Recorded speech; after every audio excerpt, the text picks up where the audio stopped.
You have just stepped into the Midlife Revolution, your space to ignite possibility, redefine purpose, and embrace the power that comes with age. Co-hosted by yours truly, Coach Wayne. And I'm Coach Stacy M. Lewis.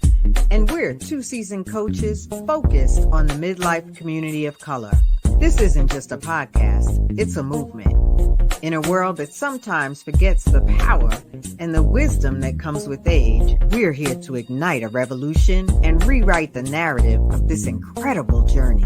So, whether you're navigating career shifts, rediscovering passions, or challenging the status quo, this is your space. So buckle up. Let's dive into the Midlife Revolution.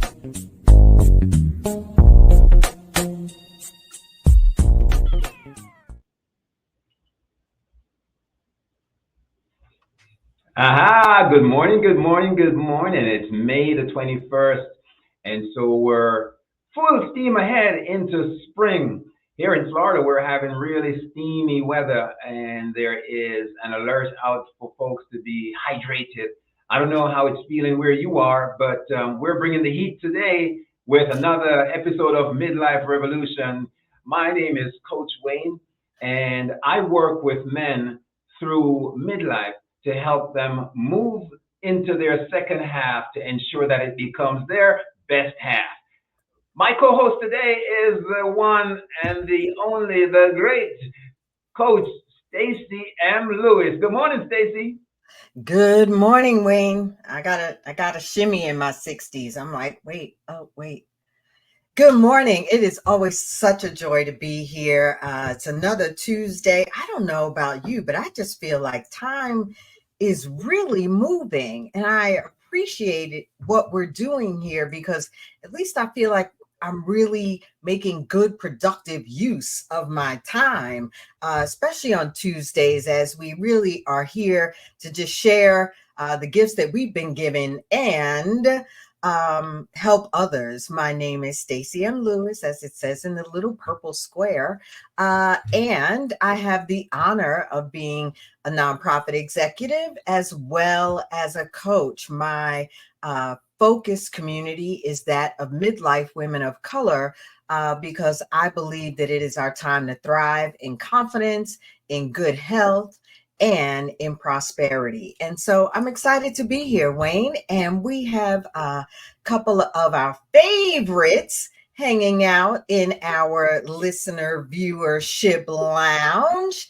Good morning to both Sis Kelly and Sis Audrey. It is always a pleasure to have you here, and welcome to the Midlife Revolution.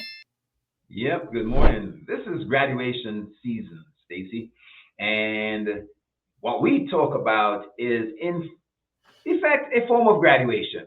We're graduating through stages, and midlife is a stage that I welcome because I was, as they say in Jamaica, fool when I was a kid. You know what I mean? So as I graduate, I think we move from aging to what I like to call staging. And we are welcoming and encouraging everybody who is stepping up in age to look forward to it because it is a time to celebrate. It really is a great time. We often forget how much we've really learned in this life. I won't ask you about your Jamaica excursions. Growing up, I look forward to meeting maybe some siblings one day when they can tell the real tale, maybe engaging your wife in some conversation about what she knows, but we'll keep this professional in hopes of serving others, because you and I can cut up at any time. So I know today we're going to really talk about common errors in thinking, and to your point of graduation, really recognizing that as we have matured, as we have learned, as we have fallen forward, we can more easily recognize the common errors in thinking, and we still deal with them. All of us are really privy to having some thought life issues, those ants, those automatic negative thoughts, and really just some ways that we respond internally to the happenstances of our day and of our life. So Where would you like to begin, sir? Let's look at what we call, I like to call this stinking thinking, the way that we get stuck because of what's happening in the head, just the way we think. And one of the ones that is very common, especially as we think we are more experienced, is that all or nothing thinking, where we think in terms of black or white. For example, getting started as an entrepreneur, I had to get the perfect website. I had to Mm, have all of certain things done or I wasn't ready.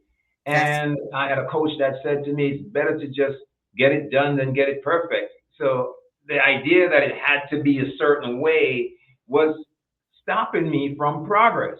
How about you, Stacy? That all or nothing thinking. Has it been that. a thing for you? I love that example because I was right there with you, right? As a seasoned professional, as an executive, I've learned over the years that perfection is a trap. Yet, when it came to starting my own business and really wanting to put myself out there in a different way, the all or nothing thinking was like, no, this has to be perfect. No, this color is not right. No. And at the end of the day, it's like done is much better than perfect. And so I encourage all of our community to just remember that sometimes it really is about getting it done. It's never, ever going to be perfect. Another way of saying that is to trust the process and enjoy the ride. Now, let's move into something called filtering. Mm, Filtering, so the world is as it is, but for each of us, depending on our background, the way we were raised, our culture, our race, our gender, our language, our education, all these things impact and act as filters from what we know as reality to how we perceive it and interpret it. And so we filter the world, and it's not necessarily the truth, but it's our truth. One of the things that we have to be mindful of is how we're filtering and the filters that we put on so that that's what we do as coaches, Stacy. We see blind spots because we know people have filters. yeah, and it's so easy. I think even at this stage of both our professional and our personal lives, it can be very easy to become myopic or solely focused on the one issue, the one thing that didn't go according to plan, or the one um, thing you said that didn't come out the way you intended, and we just mentally hone in on that and see everything else through that lens. And so one of my tips and something that I do to myself is I say to myself, is that true? Because we often can dwell on this thought, right, through this mental filter that is not, to your point, based in truth. Is that true? Is that true? Maybe I did say whatever I said, yet if I apologized, why am I still dwelling on it? If I'm thinking that one thought really is the only thought, it's like, is that true? So I love the idea of mental filtering, or the concept of mental filtering, and phrased this way. Yep, yep. There's another one that I can speak to, and that is discounting the positive. That's a flawed way of thinking. And I know, for example, I used to be, when we talk about trying to be humble, somebody says, "Hey, Wayne, you look good in that suit." And I'm like, "Oh, this little old thing here?" We discount the positive, and so we find a way of always looking at what's not working, what could be better, and we have to recognize, especially as we age, that we have a lot of outings where we scored big wins or even small ones. So let us not discount the positive in the way of our thinking. Well, and when someone says, that you look great in that suit today, what is it? It's actually starting to identify what is it that makes you want to say, nah, this old thing, or, oh, thanks, what is it that stops you from just saying, thank you, story done, thank Story you, done. You look like you've right? been hanging out with Jamaicans, Stacy. So, excuse me, there are other West Indian countries that, but we got it. But that's it, right? It's just saying that, okay, thank you, and not really downplaying, especially when someone else is trying to acknowledge the positive in you. I think it's a great opportunity for us to just do a little mental work. Absolutely. Mental work. So there's this emotional reasoning piece as well. And what that speaks to is we talked about it being in our feelings, being in our head, we sometimes get stuck in our feelings. You know, I feel that being black stops me from Mm, getting a promotion in this place. And if we feel that way, we have this emotional feeling about ourselves as people of color. For example, it gets in the way of our success. It gets in the way of our progress. It gets in the way of our moving forward because we're moving with emotions. We're tied into emotions. We see this a lot too in terms of relationships, right? Where people get caught in their feelings and are not really responding from a logical or even a spiritual level, trapped in yeah, the I think I agree. And one way that I've seen emotional reasoning show up, at least in my client audience, is that of hopelessness. This feeling, these kind of taking these feelings because of their situation, because they're not where they want to be, or because they wanted to accomplish something and they haven't. Sister Audrey says those limiting beliefs, right? That those feelings of hopelessness where they're just stuck, and really needing to acknowledge what the real source is and be able to counter, identify opportunities to counter those negative emotions in ways that help them to move forward.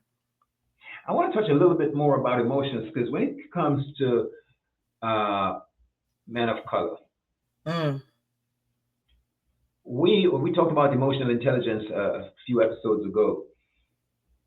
We have not been duly trained, coached, brought up to deal with our emotions in a healthy way. And one of the things that we oftentimes do is, Audrey was saying to me that men, she's a clinical psychologist, that men typically know anger, fear as their major ways of emotion. And of course, we hide from fear, and usually it comes out as anger. And I think there's another one. But if we get caught up in those sort of emotions, you can see the kind of disaster awaiting us, right? Because we're not allowing ourselves to fully explore other avenues of reasoning. We're caught up with those toxic negative emotions. Wayne, there's really so much to say around that, and thinking about kind of the historic and systemic um, framing and training, uh, and oppression that has taken place. And so when you say that, men and men of color in particular, haven't been trained, I think often women haven't been trained, to really acknowledge and and couch their emotions in ways that are healthy.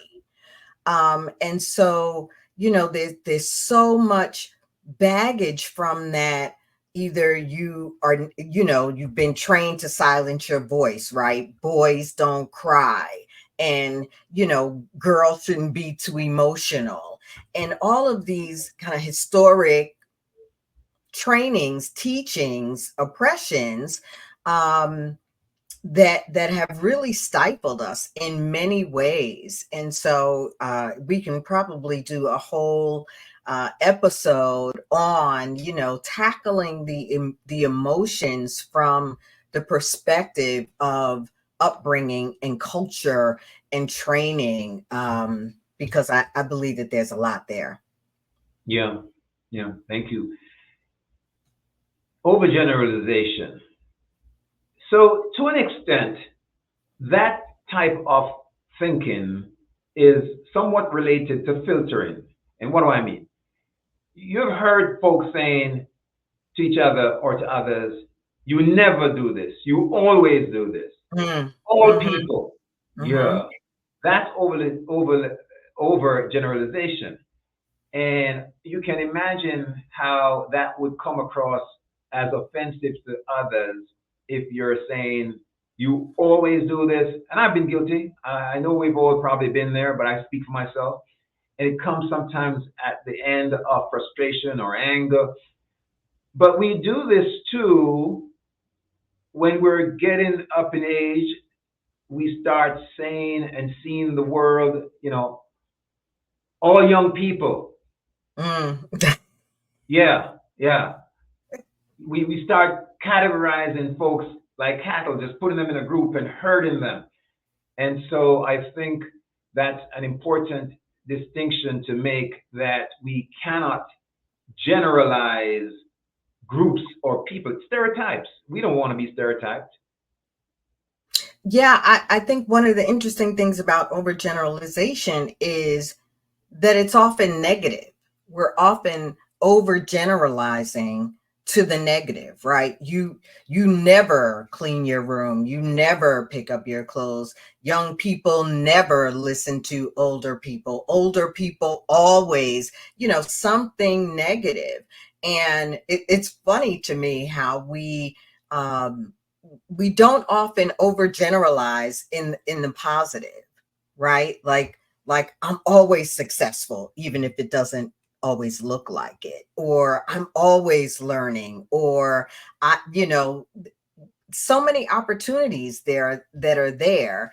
If we're going to overgeneralize something, let's overgeneralize it in a way that benefits us and benefits others. And the reason that it is, one of these emotional kind of common wrong thoughts is that we're so focused on the negative in the overgeneralization. So really taking those opportunities to shift that, because nothing is ever always and never ever. True. Nothing is always. I We'll have to wanted to, catch the replay for that one. yeah, I wanted to add something which we can take up another level in another discussion, but in terms of those types of filtering, there is over generalization, and there's another piece, two other pieces. I just want to mention it briefly, and then we can handle that in another session perhaps. And one is distortion, Mm, where we distort reality, right? We frame it or reframe it based, and sometimes we do that intentionally, which is co-lying or manipulation. But a lot of times we distort reality if we're telling the story about an accident down the road and the cop says what happened. Typically, all five persons there are going to report it with distortions. And that is a form of stinking thinking. And then there is deletion as well, just to throw those in the group, same group, since we're touching on overgeneralization, Stacy. And in deletion, we can't process all the bits of information. It would be overload. We would burn out. So we delete things, and it makes sense to be safe, right? You have to delete some things. You can't process every single thing. So I just wanted to throw those out. And then, Stacy, we want to move to jump into conclusions. I'll let you get started with jumping to conclusions. Yeah, I think we can all relate to this. And, it's when we take those attributes, those attitudes, or those beliefs and really apply them in ways that may not be based on facts at all. The jumping to conclusions means that we're not taking any time to gather the facts or to really clearly assess the situation, that we're just assuming. We are really just leaping into what we believe someone has done or someone thinks. And what I think is interesting about the confluence of distortion and jumping to conclusions is that we can sometimes take our distorted thoughts about what we believe somebody thinks or what we believe somebody is saying, or what we even feel about ourselves that may not be truth, but may be based on some distortion, and then jump to conclusions about what that means somebody thinks about us, or what that means somebody is saying about us, or how that means someone perceives us. Um, there's just so much there around jumping to conclusions, just and never has it served us well. And I think at this stage of our lives, we know that we want to be operating based on what has served us well. And jumping to conclusions never serves you well. Kind of fortune telling, right? Fortune telling, jump to conclusion. And then there's the other piece, which is predicting the future. Future is not here, but we jump to conclusions. This is going to happen. I'm not going to say this to you because I know you're going to react. And those are flawed ways of thinking. When we start aging, unfortunately, sometimes we get caught into the act of, I know that already, right? And as a Mm. result of that, we close the windows to learning, to continual learning, which then creates a problem because now we think we know it all, so we can fortune tell and predict the future. So that's a flawed thinking that we should be mindful of, all stages, but as we graduate.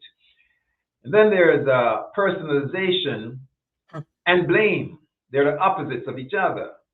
And there's a great book that I recommend, and that is The Four Agreements.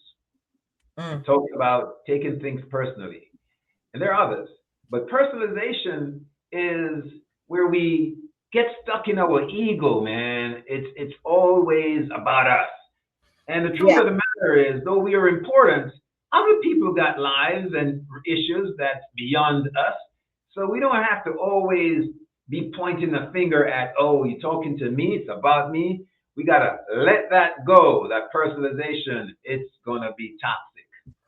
Yeah, what I find interesting about personalization and blame is that the foundation is often pride, where we are really projecting and perceiving and acting based on our own pride, um, which is just flawed.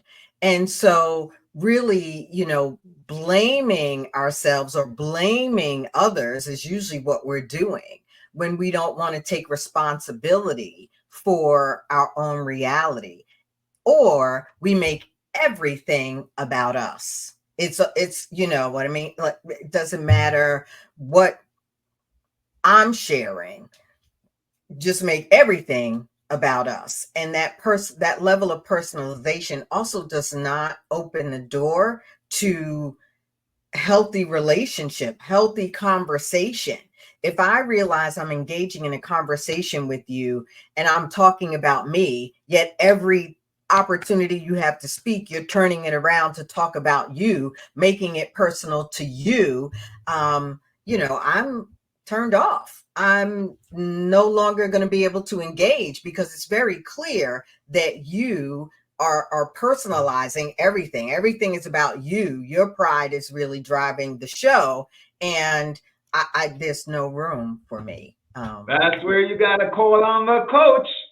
Yeah, they help people to redirect you and look at those blind spots, those stuck in ways of thinking. Stacey, personalization is not to say that we're saying to folks you abdicate your sense of responsibility and accountability. Now, Right. that's not what we're saying. We're just saying stop being so thin-skinned. And on the other hand, blame, like you said, pointing the finger. There's an old saying: when you point the finger this way, three are pointing back at you. And Mm-hmm. so be careful where you point and when you point. Stop blaming and judging others without due course and cause, especially if you're a leader. If you're a leader, the buck stops here. Remember that. So before you go out and start fixing the world, fix yourself.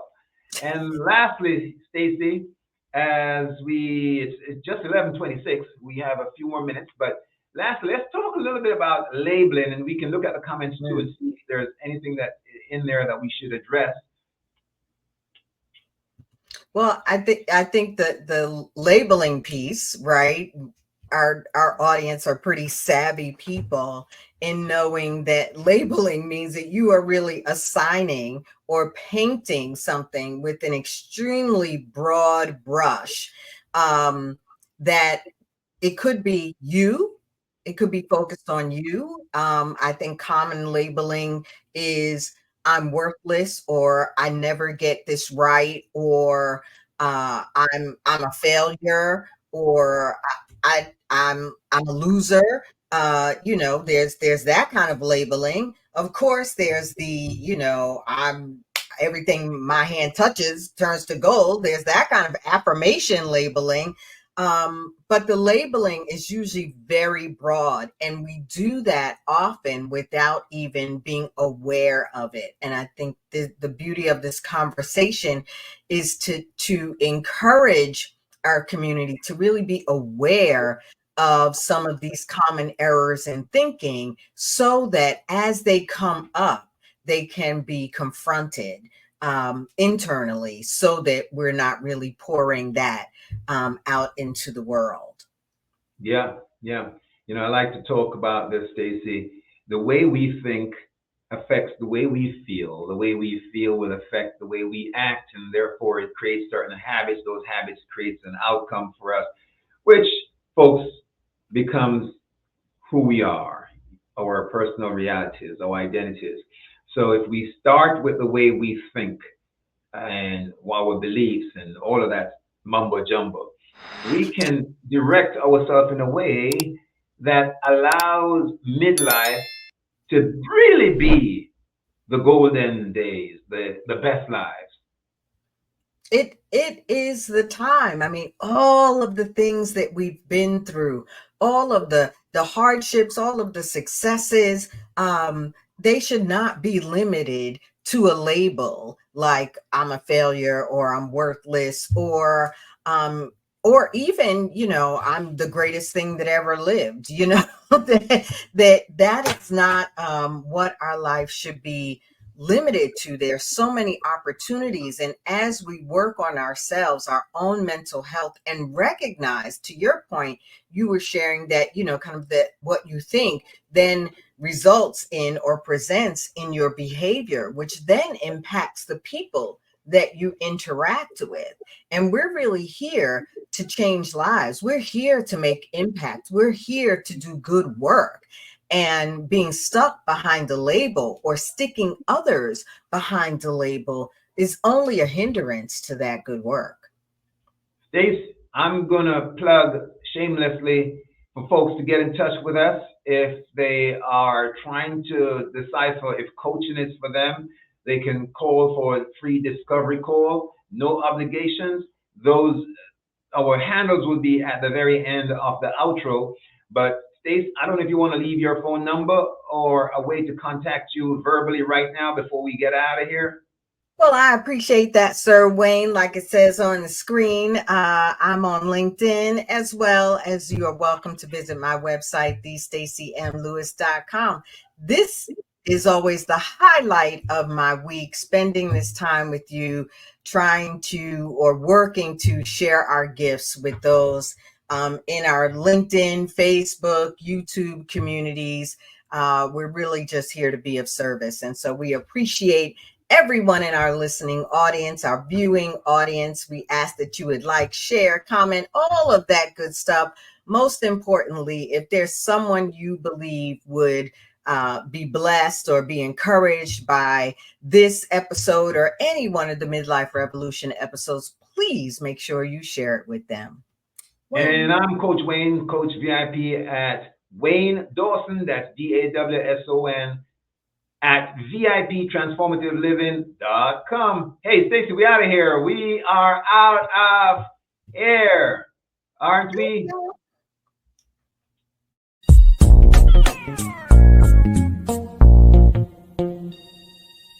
And there you have it, folks. This week's episode of the Midlife Revolution. Hey, we truly appreciate you spending this time in this space with us. Join us next week at the same time as we dive into relevant topics and present solutions to spark new thinking and empower your midlife journey. Don't forget, if today's episode resonated with you, share your thoughts and suggest topics in the comments. And of course, remember to subscribe, share, like, and hit that notification bell. You are the Midlife Revolution. I'm Coach Stacy, and I'm cheering you on. And I'm Coach Wayne, and I'll see you at the top.